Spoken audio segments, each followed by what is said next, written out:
All right, welcome back to the Solar Surge live training here. We are streaming out right now to Facebook, YouTube, and LinkedIn. And guys, of course, we are here every week at the same time, Wednesday, 3 p.m. Eastern, to deliver a 1-hour live solar sales training. At this time, I'd like to bring my co-host on. Dan Freshley here is a co-owner of Solar Surge University and my partner here on the live trainings as well. Dan is the founder and CEO at Radiant Solar, one of the larger independent solar dealers here on the East Coast. And Dan has experience doing solar in many different ways, working in an install company, working as an independent dealer, doing in-home sales, virtual sales, door-to-door sales, you name it. So he's going to be able to bring some perspective that many of you guys may not have seen or heard yet. So Dan, welcome back. Thank you for being here on the Solar Surge live training. Yeah, always a pleasure, Joe. Thanks for the intro. And, it kind of gets weird hearing the same thing about yourself every time, but I always appreciate the compliments. Well, we're hoping that these videos are getting out to more and more people that are in the solar industry, or maybe they're thinking about joining the solar industry. And our goal with these videos, guys, is to give you some valuable, actionable information that can either get you an idea of what it's like to sell solar, or if you're already in the profession, give you some tools and some techniques that will help you to be a more effective, more professional solar sales representative. So that's why we're here for that. Now, in today's video, we're going to be talking specifically about how to sell the Enphase solar system, or maybe I should say the Enphase solar platform, because it's a lot more than just an inverter system. But when you're engaged in competitive selling, especially if you're engaged in competitive selling to homeowners who are actively shopping for solar and actively soliciting bids from different companies, oftentimes you're going to have to justify why you chose a specific type of equipment or a specific system component for that system. And I think that probably plays into a larger trend that we're seeing here in the industry, which is that the age of the super low information solar buyer is coming to an end. Yeah, and much like you've seen in other industries, like the auto industry, for example, they talk about a used car salesman. In reality, there aren't that many used car salesmen out there anymore because they're just not needed. There's too much information available now online. Consumers know how to go shopping and know how to get the information they want about the various vehicle products that are out there. And we're seeing the same thing now starting to develop in solar, where homeowners are very knowledgeable about the different options that are available for different solar equipment, but they want to work with a professional who can help them best make sense of all the different options that are out there and ultimately get them the solution that's going to best meet their needs. So, Dan, I'll throw it over to you on this. Why do you think it's so important that we be prepared to be able to sell and justify our specific equipment choices in today's solar market? Yeah, I mean, so I think there's a couple of things. And as you were talking about that, Joe, there was for a long time, there's been that adage of kind of and I feel bad for them, frankly, but the used car sales, right? Like that sort of, oh, you're a used car salesman. And we know that that's probably a pretty big generalization. But the problem is that, and we've talked about this before, the day might come where people say, oh, you're a solar salesman, right? Like that's unfortunately the trend in many markets, that things are sort of progressing. And so, kind of counter to that, what we obviously strive to do here at Solar Surge, as well as part of Solar Surge University, is to really make that actually be a tremendous compliment when someone says, oh, you're a solar salesperson, right? It's like, oh, you're professional, you're thorough, you know your stuff. I came off of a meeting just about an hour ago where the gentleman I was meeting with was, let's put it this way, if I didn't know and took the time in my career to really study the industry, I would have been totally outmatched, right, in the conversation.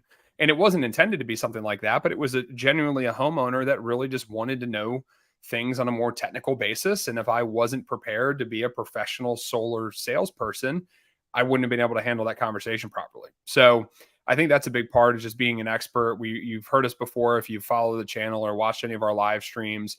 It's like a doctor, right? We want to be that person that when you're coming to an expert and you're coming to engage with someone, you're walking into our office and we want to have a proper, thorough examination and evaluation of what you're looking for, and then present a solution. Give a professional, guidance on where to go and what makes the most sense. So I think part of it too is just making sure, just doing it the right way, doing it thoroughly, doing it professionally. And that's really what we're all about here. Yep. Yep, absolutely. And you touched on a good point too, talking about the professional selling process, regardless of what solar solution you might be favoring. I know today we're going to talk a lot about the Enphase solution, but still all professional selling starts with needs analysis. So before you try to sell or pitch any particular equipment, the first thing you need to do in the sales engagement is to conduct a thorough discovery and really interview the prospect to figure out what are their needs, goals, pain points, and firm technical requirements. And then, if Enphase is the right match, then you can come back with a solution and show the homeowner how the features and capabilities of this particular product line match up to their goals and their requirements. But everything's Absolutely. with It's the part of our process. 3-step process, right? I mean, it's something we've talked a lot about, which, by the way, anybody that's watching now today, if you want to download our 3-step sales process, there should be a link down in the description. But that's a very just thorough playbook, if you will, to the route that we go and the way that we take our processes. But it all starts, if you've heard us talk about it before, needs analysis and a quality discovery conversation. And frankly, with how we do things here at Solar Surge in our sales process, we spend proportionally probably double, maybe even triple the amount of time on that part of the conversation, the needs analysis and discovery, and a fraction of that amount, or equivalent time in the actual presentation of the solution. Because once we've discovered and done our needs analysis thoroughly, now the presentation, frankly, is streamlined. It's fairly simple because we already know what option we're going with. But again, it all starts in needs analysis. And as we get into it today, we're going to talk a lot about that needs analysis moving into the presentation and proposing of an Enphase system. What does that look like? It could be everything from inverters to battery to other other items. So anyway, we'll get into that a little bit more here. And then, as always, guys, if you have questions as we do these live streams and these live calls, please post them in the comments. We love hearing from you guys. That's the intention of why we do these calls on a weekly basis.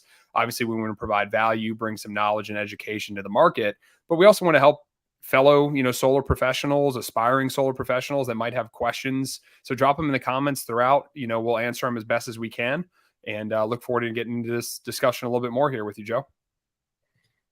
Absolutely. So let's talk about it. So we know we're going to start with needs analysis, and I was just kind of reaching over to grab, guys. Again, we've got the 3-step virtual process that we use at Solar Surge available on the free download. So please grab that if you haven't. But let's say you've done your needs analysis, and based on your expert opinion, you believe that the Enphase solution, or maybe some parts of the Enphase platform, are going to be the best fit for your homeowner's goals. And so that's what we're going to present during phase 2, which is actually delivering the pitch, actually giving the sales presentation. So let me bring up on the screen here some of the key points that we will generally communicate during that phase of the presentation, where we're explaining why we've chosen the equipment we've chosen. And so I always advocate, show them the system design on your design software, show them what the solar might look like on their roof model, and then explain to them why you chose the major system components that you did: the solar panels, the inverters, and the batteries. But the most important equipment decision, in my opinion, is the inverter platform, because this is the one that's going to determine your overall system architecture, your system reliability. It's going to determine which monitoring app you use, and it may limit you to which enhancements you could add on in the future, like which batteries, or could you hook a generator up, things like this. But here are the main key points that we talk about when we talk about an Enphase system. The first one that you've probably heard about is no central point of failure. Since we don't have a central inverter, basically we have a small inverter on each individual solar panel. There's no potential for an inverter malfunction to bring down the entire system. The second is panel level monitoring. And I know there are some other solutions out there that offer panel level monitoring, but this is a big one for homeowners, is being able to see not only the overall system performance, but being able to drill down on their app and actually be able to see how each individual solar panel is producing and is performing. Now, a third major differentiator between Enphase and some of the cheaper options is the standard 25-year warranty. At least that's the terms that we get here in the United States. So you don't have to purchase an extended warranty to cover the entire 25 years. And that's very important, because the most popular solar loans being offered today are 25-year term loans. And so many homeowners want the security and peace of mind of knowing that the system that they've purchased and that they're going to be making payments on potentially for up to 25 years is fully warranted for the entire 25 years. And then number 4 is what I call the IQ platform. And this is what you're going to see a lot of the inverter manufacturers are offering now. It's not just an inverter, but it's a whole platform that other components can plug into. But it's the Enphase IQ platform, which today consists not only of micro-inverters, but you've got options for batteries, bi-directional EV chargers, generator hookup, load controllers. I mean, it's a whole number of different components that make up an entire home renewable energy system. And we're going to be diving more into that to give you a better understanding of what's available today. But at this point, Dan, I'd like to throw it back over to you. Do you have any other things to add on selling points for Enphase? Yeah, one of the things that I tell clients a lot of times, and I think this is a good, maybe professional appropriate sales phraseology, is just simply saying, hey, look, Mr. and Mrs. Homeowner, the solar panel that I've chosen for your home is only going to be as good as the inverter that I have paired with it as well. And naturally, what I have found over the years of working with thousands of homeowners is that we put a huge emphasis, and by we, I should say, most of the time, homeowners looking for solar, putting a big emphasis on the solar panel, because after all, that is what you see, right? That's when someone says, oh, solar, I'm not saying, oh, I'm in the inverter industry. It's like, no, I'm in the solar industry. People are used to seeing a solar panel, but really the bread and butter is the inverter. How well is that inverter converting the power from DC to AC? Are there efficiency losses? Is it sized right? Is there too much clipping? There's a lot of different technical features that we can get into on that discussion. But that's the line I often say is, hey, look, this solar panel, no matter which one it is, that panel is only going to be as good as the inverter I paired with it. And I need to make sure that I pair the appropriate inverter with it. That could be a string inverter, or in this case, it could be micro-inverters. It could be, string inverters with optimizers, or it could be, in this case with Enphase, one of the multiple different IQ7, IQ8 models that they provide when it comes to their inverters. So we'll talk a little bit more through all of that here today. Panel level monitoring, obviously, jokingly, I tell people, it's like, look, solar is not like the car that you just drove off the lot and you're going to interact with it every day and you're going to sit there and you're going to touch the buttons. It's like, you're not going to do that with solar. It's going to sit there on your roof or be on the ground. So the panel level monitoring is what gives you that peace of mind of making sure things are working correctly. And it's kind of a fun party trick of like, hey, look, this is what my solar system's doing, and sort of showing that off with people. The 25-year warranty obviously is a big part. A lot of other competitors to Enphase don't offer that as a standard warranty. So that is a nice feature to have that right out of the box. And then the IQ platform, like you said, Joe, I think is really the real big selling point for Enphase, is the ability to kind of grow and scale and do some other things. And so we'll unpack that a little bit more. And maybe even, Joe, I just thought about this, but maybe that diagram would be a good reference point at some point in the conversation. I'm sure you probably already got that pulled up handy though.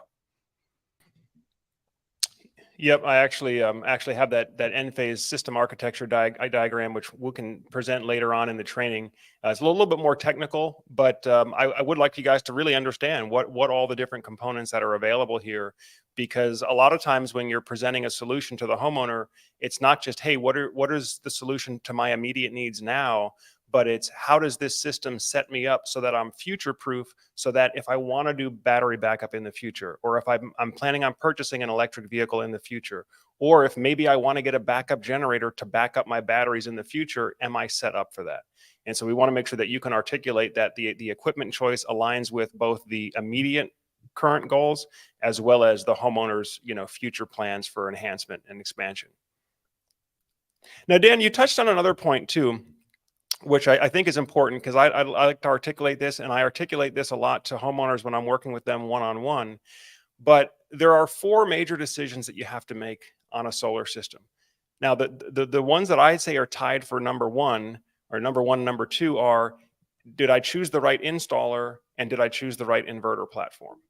And the reason is because these are really the questions that you can't really undo them. Once you do them, you can't really undo them, right? Number 1, choosing the right installer is so important, because when you're investing in solar, you're not just buying an off-the-shelf product. You're buying a construction project that a contractor is going to execute, and you're buying a 25-year warranty. In most cases, a 25-year warranty that comes with that construction project. So making sure that you choose the right construction partner And guys, you're gonna hear me say it all the time. Don't be so short-sighted to just shop on who's the cheapest price contractor, but really think about who do I have the most confidence in working with over the next 25 years. So that is 100% important, very important decision. And then right up there on the equipment side would be which inverter platform do I go with? Because once you're on the inverter platform, that's pretty much what you're stuck with. You can always add batteries later. You can add more solar panels later. You might add other accessories later, but choosing the right inverter platform is the number one most important equipment choice. And then I would say followed by the battery if you're thinking about a battery backup. And then the solar panel itself, as you said, Dan, even though it's the thing that we see all the time, it's probably the least important equipment choice because the solar panels pretty much all do the same thing. So as long as we can get enough panels to produce the amount of energy that you need, it doesn't really make that much difference which brand solar panel we use as long as the system is sized properly. Yeah, What are look, your thoughts? the discrepancy at the end of the day when it comes to solar panels is we need to know what is practically speaking, it's what is the kilowatt hour output, right? The kWh output. That's really ultimately what we need to know out of the solar system. And the differences between a tier one high efficiency premium panel with amazing degradation rates versus most industry standard panels, you're not going to have a huge noticeable difference in performance. And then even for maybe those that are like, yeah, but what about long term? Even long term, even with degradation rate changes, I mean, typically when I've ran the math over a 25-year period, we take an REC panel at 0.25% degradation or a QCell panel at 0.5% annual degradation, and you pencil that out over 25 years. Really, the discrepancy in the end, it comes out to being add one more panel into the QCell system, and the kilowatt hour productions would have been effectively the exact same. So it's not a huge change in that variable, but the inverter really is the bread and butter because which inverter you choose too is going to limit maybe some battery add-on capabilities, or it's going to make it more efficient or less efficient. And so I 100% agree there, Joe. I think inverter, aside from contractor at the very beginning is the most important. I had a conversation with a gentleman today as well who reached out to us, already has a solar system. And the reason why he reached out to us is because he's had a frustrating experience with his existing contractors, not sure if they're around, not responsive, all these different things. And we've heard these stories time and time again. But beyond that, it's right inverter, battery. Do you want the battery now? Are you going to add it later? Okay, we need to consider some features and factors now. And then finally would be the solar panel, if I kind of ranked those in a proper order of importance. So I wholeheartedly agree there with you, Joe. Great. Well, thanks for that, Dan. And yeah, so now that we're talking about the inverter platform specifically, let's pull up that other slide that you had referenced where we can talk more about, okay, what is everything that makes up this platform? Okay, so the Enphase IQ platform in 2023, of course, you've got the micro-inverters, right? The micro-inverters, pretty much every Enphase solar system has micro-inverters. You have one micro-inverter on each solar panel, and then you have what's called a combiner. So all the microinverter output, it comes into one combiner box so that you have one single aggregate circuit that you can do for your interconnection. Now you also have the IQ batteries. And today we have two different sizes of IQ batteries. We have the 5P, which is Enphase's newest home battery. And we have the IQ battery 10T, which is the more popular battery and the one that I'm using most for people that want whole house backup. We're typically using 3 of the 10T batteries to get to 30 kilowatt hour storage. By the way, those numbers refer to the kilowatt hour storage capacity of the battery. So the smaller battery is the 5P, the larger battery is the 10T. Now, they also are developing a bi-directional EV charger. And some of you may have seen the video that we published a couple of months ago about the new bi-directional EV charger. And so the nice thing about this is, for those of you or for those homeowners who have already made the investment or maybe planning on making the investment in an electric vehicle, a bi-directional EV charger is essentially an EV charger where you can charge the vehicle from solar or from the grid, but you can also draw energy from the vehicle battery and use that to energize inside the house for emergency backup purposes, or for the purposes of avoiding having to buy from the utility during peak rate hours. If you've got extra energy in your EV battery, you can just pull from that and then go back to pulling from the utility once the peak rate hours are over. You've got the Enphase IQ system controller. In fact, let me show you this graphically because I think it'll do a better job than what I'm trying to do here on the visual slide. But with the Enphase IQ system controller, which is this component right here, this essentially acts as a whole house intelligent transfer switch that allows you to integrate up to 5 different power sources. So you have grid power, you have solar power, you have home battery power optionally, you have electric vehicle battery power optionally, and then it gives you a generator hookup option as well. And so all of those different power sources are integrated here at the Enphase IQ system controller.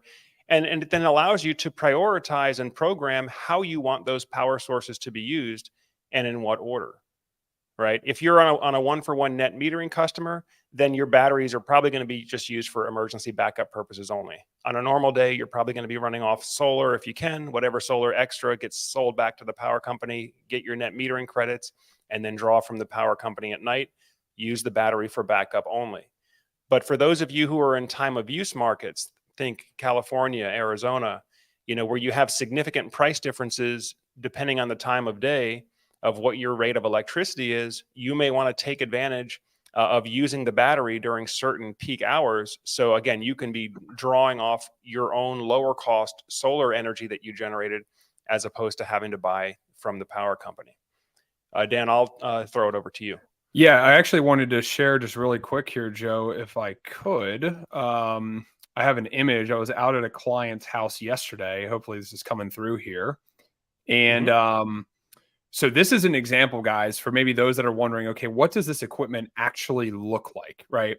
So the bigger unit you see here to the right, this is the Enphase IQ 10T battery. Now, we'll talk about this as we go through the Enphase system a little bit more. There is the ability to integrate other battery systems. Obviously, this is kind of keeping it within inside the Enphase ecosystem all the way through, as Joe was just describing, but it does give you the ability to integrate other batteries as well. The middle unit here, the smaller box with the red label on it, that's your combiner box. Every solar system, regardless of whether or not you have a battery, will have that combiner box. Like Joe just described, that's essentially the central point of connection for all of the solar panel power that's been produced, fed through the micro-inverters down to this combiner box.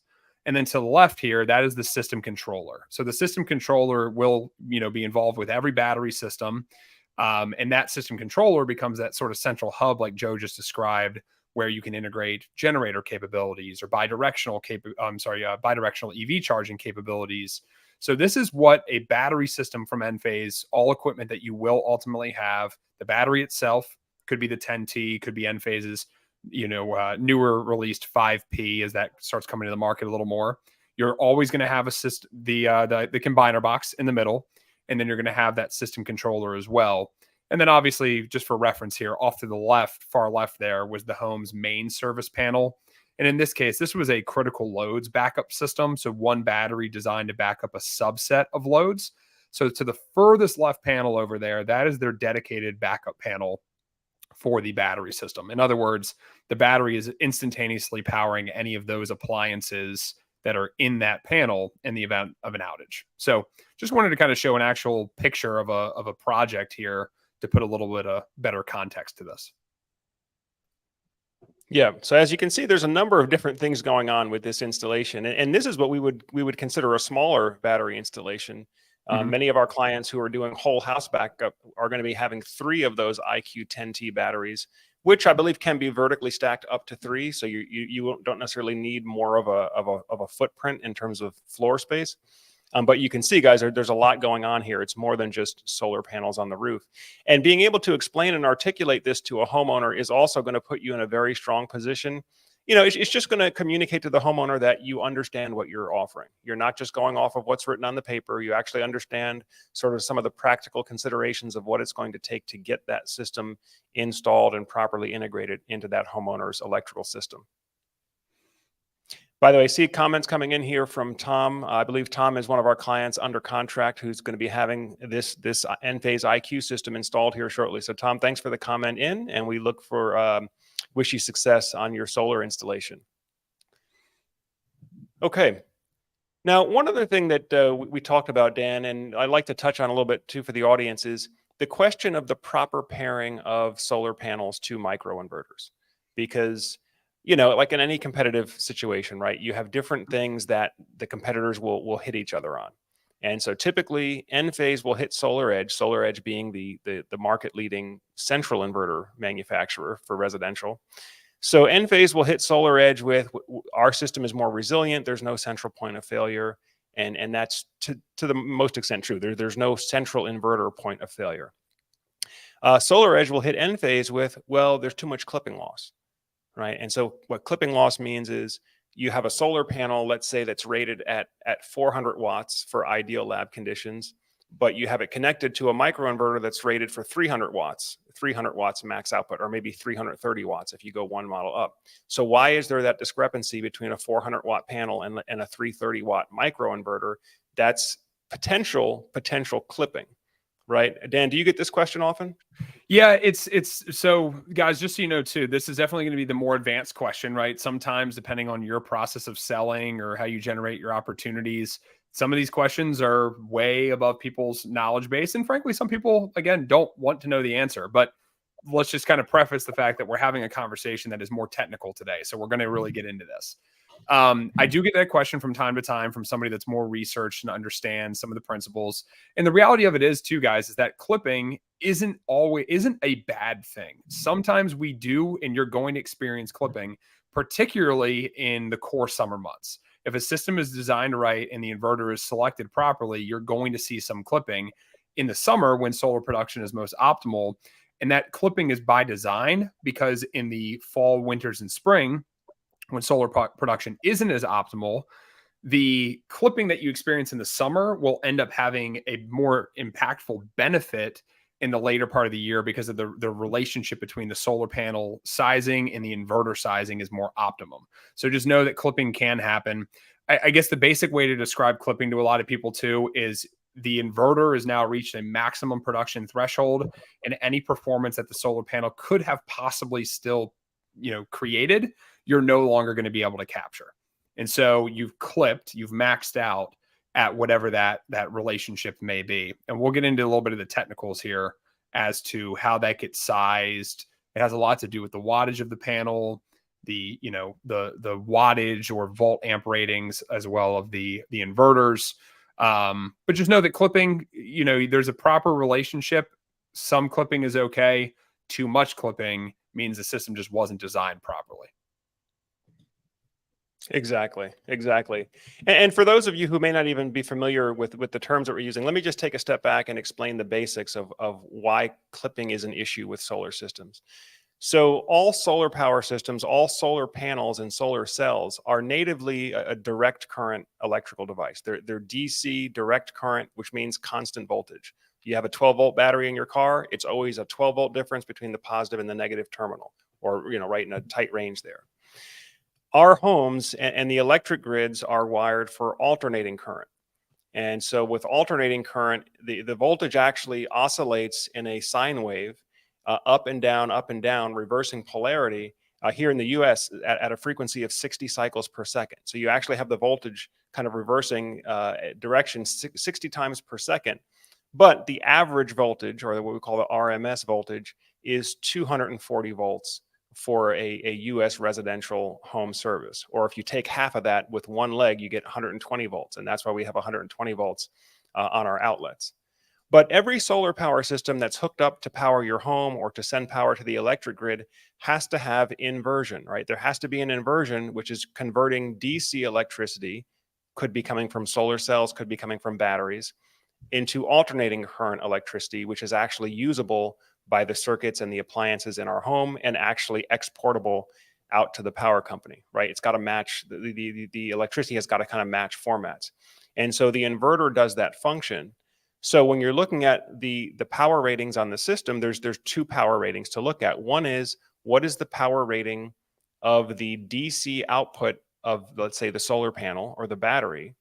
And so if that DC output is fed from the solar panel into a microinverter, then the microinverter itself has a separate power rating, which is how much AC power output can the microinverter actually send out to be used within the house.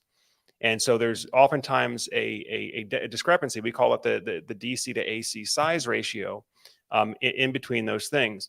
And so Dan, when you touched on earlier, that it's actually not a bad thing to have a higher DC rating than the AC rating of your inverter, because overall the inverter actually works more efficiently if it's dealing with power flow that is close to the max but just not exceeding the max of what its capacity. So you might lose something on the high end, but you also may gain something on the low end because of a more efficient conversion. Is that right? Yeah, absolutely. And we have to realize as well, guys, I think no matter what market you're in, I mean, even in Southern California, Arizona, the markets with very, very high optimum solar productions, we're going to experience typically, if you just look at the quantity of days, you're going to have a larger amount of portion of the year where solar production is not at considered its maximum, right? So the summer months, almost everywhere in the US are going to produce phenomenal amount of solar production. It's just the reality of the irradiance and the rotation of the earth and etc. But in the falls, spring, and summer, that's really where the bigger differences can be made up based on what we're referring to here, the way the ratio plays out between your inverter sizing and your solar panel sizing. And so you're exactly right, Joe. We might lose a little bit in the summer months, but frankly, everywhere will produce phenomenally in the summer months. The area for you to really have your system work best for you annualized is outside of summer months, is how well do we capture performance in the fall, the winters, and the spring to make a great annualized performance for your system. Right. Let me pull up on the screen here now, because I think this might better illustrate for some of the audience here. I'm pulling up the data sheet here from Enphase for their IQ8 microinverter line. And so one of the things that you'll notice here, let me go down to the second page. So one of the things that you notice here is that there's actually several different models of IQ8 microinverters. You've got the base IQ8, you've got the IQ8 Plus, you've got the IQ8M, the IQ8A, and the IQ8H. Okay. You also have the IQ8H 208 volt, but this is not something we're going to be really using in a residential system. And so what you'll also see here is that there is a corresponding maximum power output, peak output power for each model. So starting with the IQ8, you have 245 watt limit. On the IQ8 Plus, a 300 watt limit. On the IQ8M, a 330 watt limit. On the IQ8A, it goes up to 366 watts peak power, and the IQ8H, which goes up to 384 watts peak power. Now, again, this is peak output power. It's not how much solar panel input it can take, but this is peak AC output power, usable inverted power that can be used by your home or by the electric grid, or export it to the electric grid. Now, if you go up here, it'll tell you what range, what size range solar modules you could pair with this microinverter. And so you'll notice that a microinverter that has an output rating of 384 watts could take input from solar panels rated anywhere from 320 watts all the way up to 540 watts on the DC power rating, right? So you can see that there's an overload capacity here. Same thing on the IQ8A. This one can take input up to 500 watts on the DC side, even though it's only going to be putting out 366 watts of usable AC output power. And you'll see the same thing going on down the line here with the other models.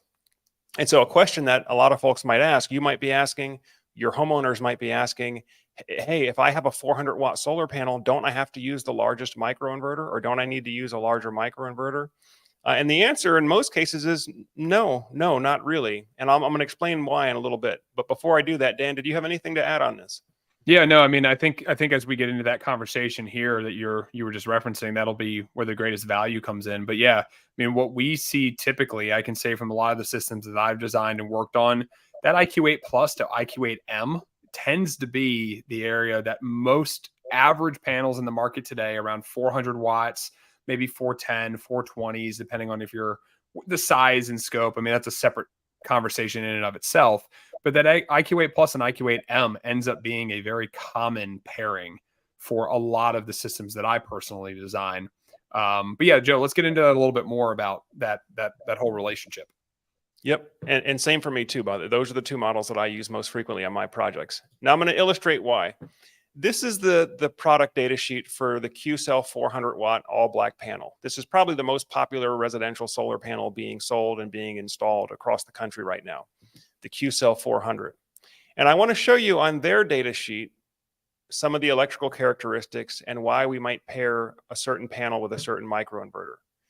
So if you notice, their product range also has a range of different sort of submodels that are part of this product line. They range from 385 watts on the low end to 405 watts on the high end. Now, this is what we call the STC rating, which stands for standard test conditions. Okay. Standard test conditions are 1,000 watts per square meter light applied directly perpendicular to the solar cell at 25 degrees Celsius. In other words, this is perfect, ideal lab conditions. It's never going to get any better than this. This is the best thing it can do if everything were perfect in terms of irradiance and the module was kept cool, so you didn't have any losses because of the panel starting to overheat. I think it's important real quick there too, Joe. I just want to interject without getting too off topic. Guys, layman's terms here too. It will not produce like this in a real world environment. We're just not going to see a 400 watt panel is not going to produce 400 watts because you're not going to see that type of environment. You might get a very lucky, fortunate day, cool temperatures. It's also something to consider though too. As I mentioned a little earlier, summer performance is going to be great everywhere. But proportionally speaking, you might actually get better performance out of a solar system in the Northeast in the middle of summer than you would out of Phoenix, Arizona. Having a lot to do with temperature coefficients and things of that sort can make an impact there. But I think the main thing just to know here, laboratory perfect environment scenarios, not real world scenarios. Correct. And the solar panel manufacturer is telling you that right here, because they're telling you the standard test condition rating of this panel is 400 watts. But if you go down here where it says normal operating conditions, that same 400 watt solar panel has a power rating of 300 watts, right? And so normal operating conditions, it's slightly less irradiance because again, in the real world, it's almost never going to be where the sunlight is directly hitting perpendicular on the solar cells. Usually you're going to have a little bit of an angle, a little bit of reflection because the sun is moving throughout the sky throughout the day. You're also going to have thermal losses, meaning that, you're going to have extreme high temperatures on the rooftop. And the solar panel produces ideally at 25 degrees Celsius, is about 77 degrees Fahrenheit. But on a summertime on a rooftop here in the United States, I mean, you're talking about anywhere 120 degrees, could be upwards of 150 degrees Fahrenheit on the rooftop. And so the efficiency of the solar panel goes down. It's degraded for every degree higher than the ideal temperature. So here QCells is telling you, yes, our 400 watt solar panel under normal operating conditions is only rated for 300 watts. And so if we go back here and we look at the micro-inverter that's rated for 300 watts, which is the IQ8 Plus, this is a very common pairing. A 400 watt solar panel, again, 400 watt ideal test condition solar panel, paired with a 300 watt micro-inverter because the actual real world condition rating of that panel is 300 watts. And so pairing it with a 300 watt micro-inverter is not, the customer's not missing out on anything, right? They're not really losing on anything in terms of real world performance. If they are, it's nominal. Mm-hmm. Yeah, I think the other thing too, guys, when I'm selling this, you sometimes, again, if you're not talking to engineer, technical type personalities, you want to use analogies that are going to help people understand the basics here, right? So one of the things I'll mention, like you were just referring to a second ago, when it comes to temperature coefficient and the way that the performance of the panel is actually throttled down, I always say, hey, you ever leave your phone sitting out in the sun in the middle of summer and you get the overheating warning? That's effectively the same thing that a solar panel is doing under these extreme conditions. Now, your phone is one singular battery cell. That's a separate conversation, where a solar panel does have the ability to still utilize power and perform, but it's just not as efficient. It's overheating, it's working harder, and it can't produce quite the same that it could under cooler temperatures. What's an interesting thing, and you can't really properly do this study, but if you were to essentially give us an environment where you had cool temperatures, like wintertime temperatures, but with daylight that was equal to the amount of days in the summer, you'd actually have a significantly better producing solar system than you would under normal summer conditions, where it might be 90 degrees, roof temperature 140 degrees, sunlight for 10 hours. If you could have cooler temperatures, 50 degrees, but all the other same variables were the same, that system would produce better. So just something to keep in mind as well. That gets a little more into what's referred to as temperature coefficient or coefficient. for solar panels, but just something to explain as you're having this technical conversation about why this inverter makes sense for your 400-watt solar panel. Right, right. You know, Dan, you did touch on this. This is likely going to come up with a more of a technical buyer. Guys, I do not recommend that you get into any of this during your standard sales presentation. This would be if an objection was raised. Again, this is likely to come up in a competitive selling situation with a technically minded buyer. Now, the guy who's pitching, let's say the guy who's pitching SolarEdge against your Enphase proposal may have told the homeowner, well, they're cheating you out of 100 watts per panel because they're using 400 or they're using 300 watt microinverters on a 400 watt panel. You need to be able to explain what I just explained to you, which why the 300 watt microinverter is actually the correct pairing for a correct pairing for a 400 watt solar panel, and be able to explain the difference between lab condition testing and the ratings that you get there versus real world condition testing. But if the homeowner doesn't take you down that path, I wouldn't go down that path, because if you're getting into all this on your initial sales presentation, 90% of people you're gonna leave them confused, and the confused mind always says no. So keep it light, keep it basic. If you want to see how I present it, those of you who are in Solar Surge University, you can see some of my live recordings with how I present the Enphase platform to homeowners. And that's how I do my initial presentation. But then you'll see on some of the calls that we have recorded there, the follow-up conversations. There's one client in particular in Texas where we had a number of follow-up conversations where he did then want to get into the specific technical specifications on the inverters and on the batteries. And I was able to match him step for step as we went down that path. Yeah, the main thing there, obviously, Joe, is don't create objections for yourself, guys, that, you know, aren't needed. So that's like, you know, you want to learn, and obviously this is just kind of sales 101. It doesn't matter the product or the service that you're selling and providing, but you want to speak the language of your buyer, of your client that you're working with. Now, if they want to have the technical conversation, let's be prepared. Let's be equipped. You know, invest in Solar Surge University. Allow us to kind of train you through our course on how to do these types of things and tap into some of that knowledge so that you can be the best, most highly trained, you know, professional solar salesperson that there is. But at the same time, if all they care about was the end result, what can the system produce for me? What can it do for me?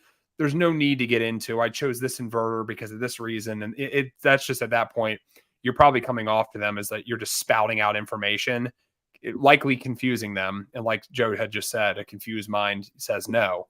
So just be wary of that. Just because you're equipped with the knowledge, you got to know when to play the cards, when to pull them out, when to use them.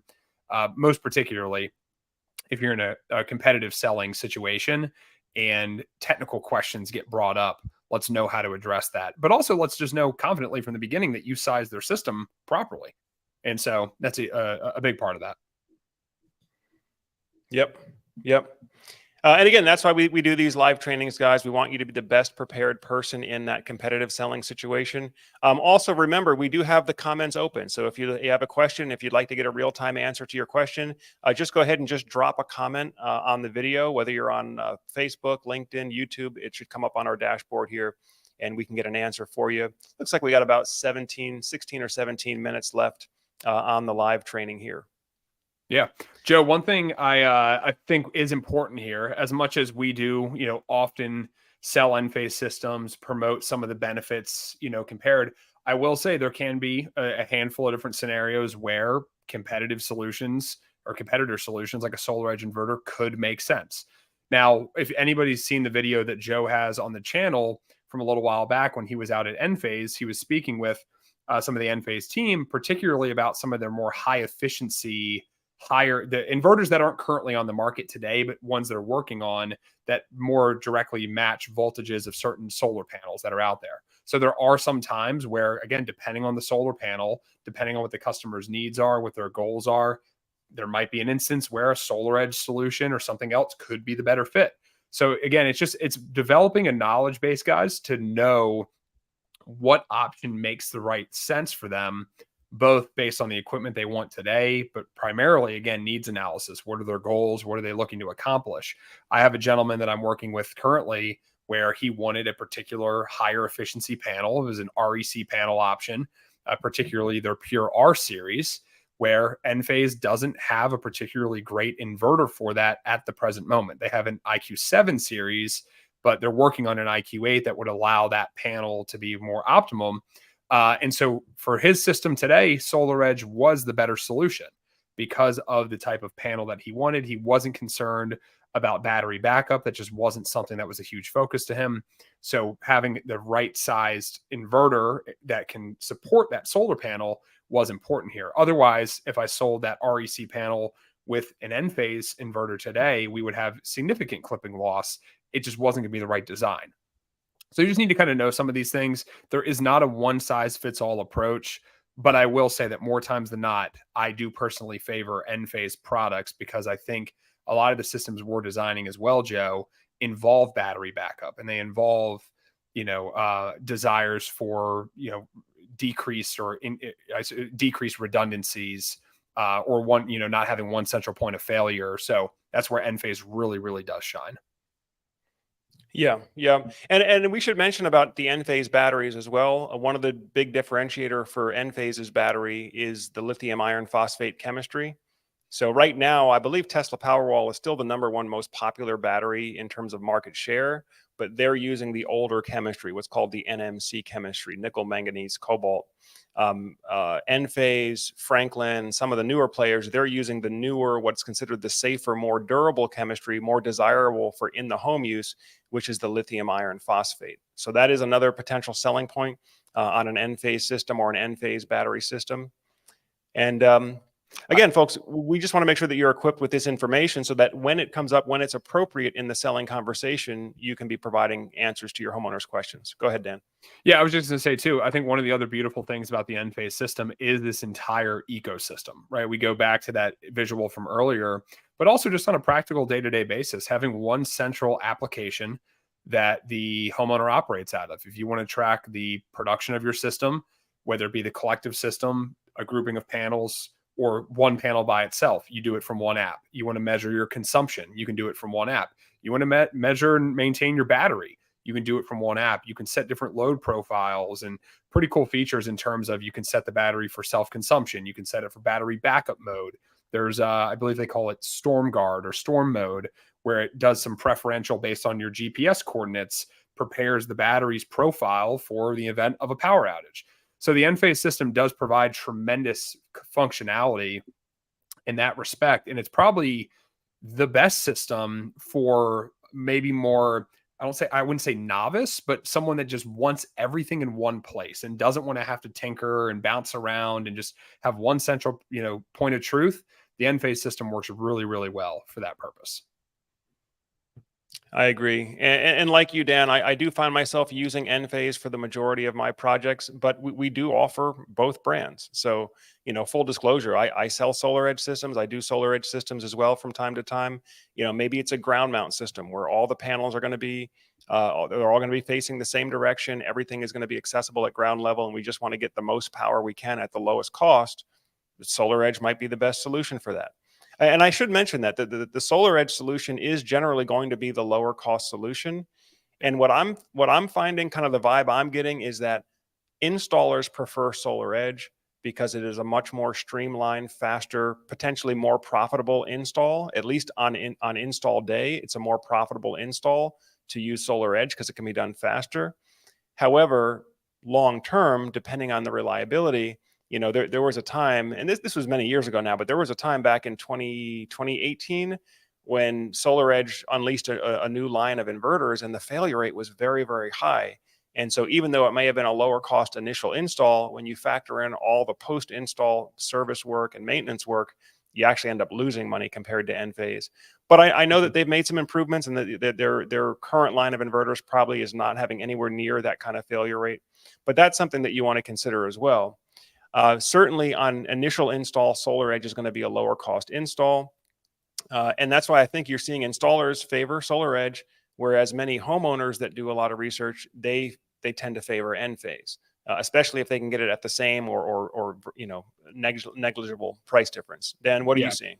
Yeah, I would 100% agree with that. I think the other part, again, guys, to go back to the ranking of priorities, the first ranking is the contractor you work with. right? Because I have heard before in competitive scenarios where I've been selling Enphase and someone else is selling SolarEdge, the customer has relayed to me, oh yeah, well, so-and-so told me that if an inverter fails, we got to get up on the roof and fix it. SolarEdge is just easier because it's ground level. And I jokingly say, that's not your problem though. Like, you're the homeowner. You don't do the work. If you choose the right contractor, the contractor does the work. So what that salesperson didn't realize they were actually telling the homeowner by saying that is, oh, we're a little bit lazy and we don't want to have to worry about getting up on the roof surface and having to replace something if there was an issue. Because if there is, and you're working with a reputable contractor that stands behind their warranty, one microinverter fails on the roof, they already knew what they got themselves into. They knew that they were going to have to get up on the roof. They knew they were going to fix it, but they were willing to do that from the beginning because the chances were that they wouldn't have to do that as frequently, theoretically, as maybe they would have to go replace the SolarEdge inverter system. So that is something to, I've heard that one before where they're like, oh yeah, it's easier to service. That's not the homeowner's responsibility anyways, though. So it doesn't matter if you choose the right contractor, right? If you don't choose the right contractor, it could become your problem. And you're right. You'd probably rather work on ground level than have to get up on the roof if you can avoid it. So choosing the right contractor is going to be the right step first. And then after that, the equipment should really fall into place. Yep. No, I agree with you 100%.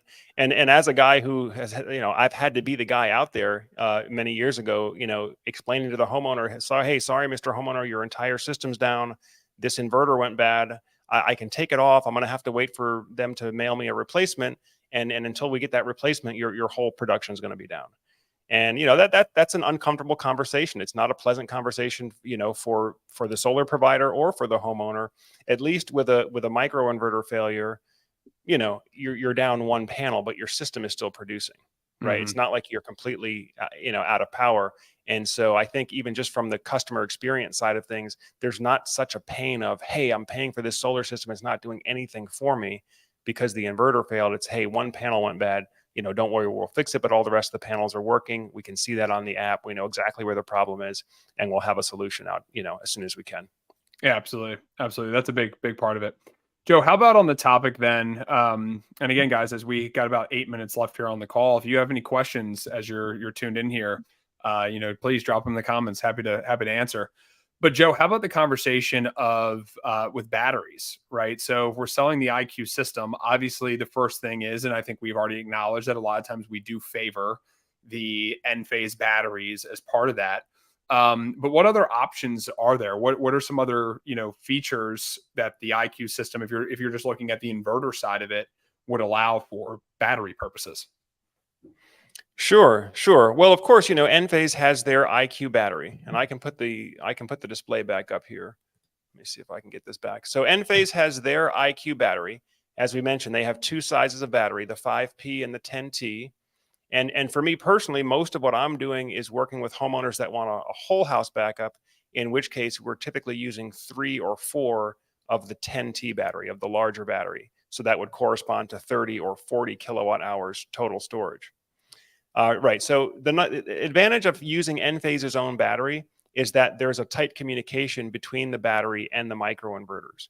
And so when you're running in an off-grid mode, it's actually very important to be able to throttle how much solar power is allowed to come into the system.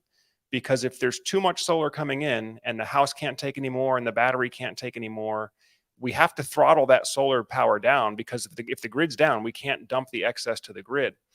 Enphase has a very elegant way of doing that, where Enphase can just turn off individual solar panels so it can match the solar panel power output to exactly how much the house and the battery needs. Whereas with other AC coupled batteries like Tesla or Franklin, if there's too much solar power coming in, it has to just shut all the solar off. It doesn't have the ability to tune individual panels. It has to shut all the solar off, wait for 5 minutes, and then try again to see if it can allow the solar to energize again. So you are going to get a more efficient off-grid performance using Enphase's own battery versus using any other AC coupled battery. But since it is a microinverter system and it's putting out AC power from the roof, right? You're going to have AC power coming off of your Enphase combiner here.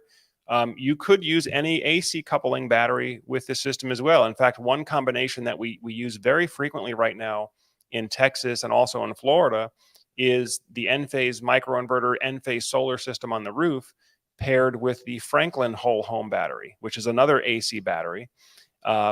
Just because the Franklin battery gives us a little bit more storage capacity and a little bit more surge capacity for those large Texas and Florida homes that require multiple air conditioning units to be on backup power. So that option is available as well. Of course, you could use Tesla Powerwall. Dan, I know we've done a number of systems using Enphase microinverters, Enphase, and then using Tesla Powerwall as the battery backup. So any AC coupling battery will be compatible with the Enphase system. But if you want that tight integration, if you want that fine-tuned control of the battery being able to control each individual solar panel, then that's where the advantage comes in of using Enphase's own IQ battery system. Yeah, absolutely. Joe, I did just notice here, I've actually got our stream pulled up in another area, and I guess our dashboard isn't seeing a couple comments that have come in here yet. So Paul had asked a question saying, how do you rate a SunPower IQ7HS versus an IQ8 or SolarEdge? You want to take that question, Joe? Yeah, sure. So the SunPower panels, Maxeon panels tend to have much higher output power ratings. And so I think what you're seeing is having that integrated IQ8H level microinverter in the Maxeon panel or in the SunPower panel. It is going to help with that issue that we talked about earlier, which was that issue of clipping loss. You know, let's say you have a SunPower panel that's rated at 440 watts, maybe 450 watts. You pair that with an Enphase IQ8H that can output 380 watts or so of AC power. It's just going to give you more energy harvest and less of that clipping loss when the panel is operating at peak power. Yeah. The other important thing to know here too, and I believe this is the case, Joe, correct me if I'm wrong here, but I had a client that I'm actively working with who had a SunPower system installed. Now, it is different. The Enphase inverters that are directly integrated to the SunPower panels, are a unique inverter that is specific for those panels. And so the client that I had worked with wanted to add an Enphase battery system and was not able to add an Enphase battery system to the Enphase SunPower version of inverters because that was something that was developed by SunPower and Enphase directly, rendering the Enphase battery incompatible. So that is one thing to kind of keep in mind, guys, is when we're designing systems, a lot of times we'll maybe put like an REC panel against the Maxeon panels if you're looking at sort of high efficiency ratings. But the reason why we prefer that design is because we can then also choose an inverter that pairs well with that, giving a larger battery backup opportunity than in this case, I believe SunPower, their battery, I think it was called the SunVault, if I'm not mistaken. But I think that battery is the only one that's compatible with that version of the SunPower Enphase inverter. Yeah, see, SunPower wants to have its own version of the platform. You know, what I was calling earlier the Enphase IQ platform. So it's kind of like the software that allows all those components to talk to each other. SunPower has their own version of that software platform. And so even if they might use an embedded Enphase microinverter power electronics in their panel, the software that all those components are talking on is a proprietary SunPower network or platform. And so, as Dan said, it leads to compatibility issues. It's why I personally don't favor SunPower hardware or software, is because it does tend to limit your options as far as not being able to pull in a best of breed battery, maybe from a different manufacturer, or a best of breed load controller or something like that. So I do like the flexibility that Enphase offers. There's advantages to using Enphase proprietary equipment, but it also plays nice with other manufacturers' equipment. And we do that a lot here, is pulling in best of breed components to build the best overall system that's going to meet the homeowner's needs the best. Absolutely. Joe, I guess final last thing here too, for what it's worth, is maybe just an additional tidbit. Main differences between the Enphase IQ 10T battery and the newer 5P battery. If you were to kind of quickly address those for people that might have questions about them. I know we tend to do, granted the 5P is newer, it's not really fully into the market yet, but even with that coming, 10T versus 5P, what would you really say there? Great question, Dan. I'm glad that you asked that. So I think the main advantages with the 5P is you get more power both in and out. You get more power per unit of energy stored, which means that basically you can drain the battery faster, you can charge the battery faster with smaller battery storage. The advantage of the 10T is you get more capacity per battery, and they're also a lot less cost in terms of cost per kilowatt hour storage. So I think the 5P battery is best suited for smaller backup applications, critical loads backup only, because frankly, in order to get a true whole house backup, if you're talking about a house that has central air conditioning and heavy loads like this, you need to use so many of them to get the capacity you need. Like, for example, you would need to use about 6 of those 5P batteries to back up a home of any size in Florida that has central air conditioning. And if you compare the cost of using 6 5P batteries to get to 30 kilowatt hour storage versus using 3 of the 10T batteries, what you're going to find is that the 10T is much better cost value when you're looking at whole house and larger battery backups. I think the 5P, I think when we have it rolled out everywhere, we're going to probably use it most in applications where the homeowner wants partial home backup only, a lower cost, but where we're only using 1 or 2 of those smaller batteries. Yeah, exactly. I think that's exactly how I've explained it before as well. You're essentially getting half of the energy storage out of the 5P that you do out of the 10T. You are getting a little bit better continuous power and peak power, but by the time you essentially equal out the storage, you not only, number one, have invested more money in 2 5Ps than you would have in one 10T, but you're also probably taking up just more physical space out of the 2 5Ps than you would out of the 110T. So I think they're both going to have significant places in the market, but a lot of the designs that we tend to do are already 2+ battery options, so quantity of 2 batteries or more, what I mean there. So, well, folks, I know that kind of brings us here to the hour. Went a little bit over, but appreciate the comments that came in. Sorry, we had a couple of these that might have been a little delayed in response as well. But appreciate everyone joining in here. And Joe, if you want to sign us off. Yeah, guys, as always, thanks again for tuning into the live training. And for those that haven't got it already, make sure that you grab the free download, the Solar Surge virtual sales process. If you're just getting into solar sales, or if you'd like to understand better the professional consultative process that we use here, we have that free download available for you. Folks, we're here the same time every week, Wednesday at 3 p.m. Eastern on the live training. Be sure to put your questions in the comment section, and we'll do our best and try to figure out why the questions aren't coming up real time anymore in the dashboard. But thanks for spending another hour with Solar Surge. Wishing you a successful week in solar sales, and we'll see you back here for next week's live training.